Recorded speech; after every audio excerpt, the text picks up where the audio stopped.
So what we are doing is we are installing coilover suspensions in a Nexon electric, Nexon EV, and we've just finished the setup, and we're also putting nice wider wheels.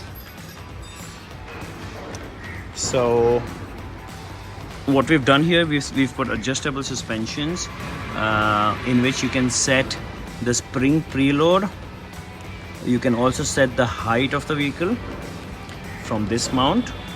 You can lock them as required, and further you can also set the camber angle from the camber offset bolts here, and also you can set the stiffness of the suspension from here. It's got a total 30 point setting, so if I'm going like one click, that's one level stiffer in terms of dampening and rebound.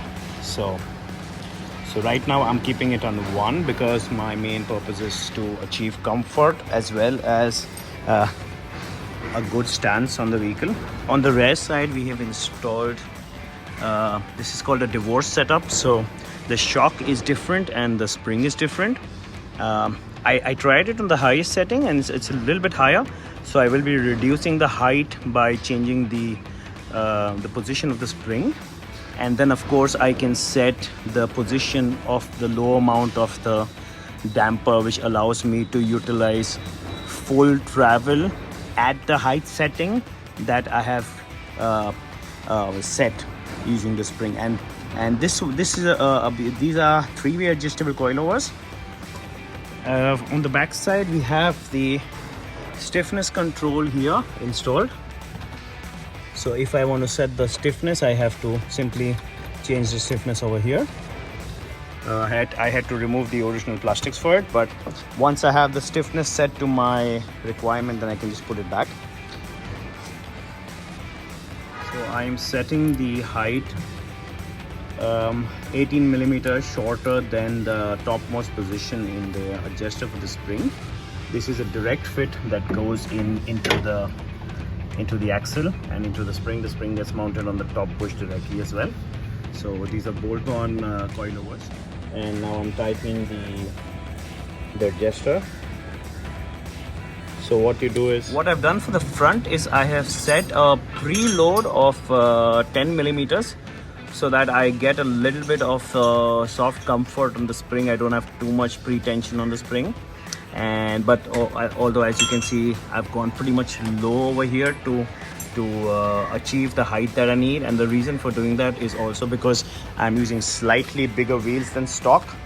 So although the car will appear to be lower, it might be a little bit close to stock height. So that is the benefit that I get to it, a coilover suspension setup with slightly bigger wheels. So now we are matching the spring to the adjuster.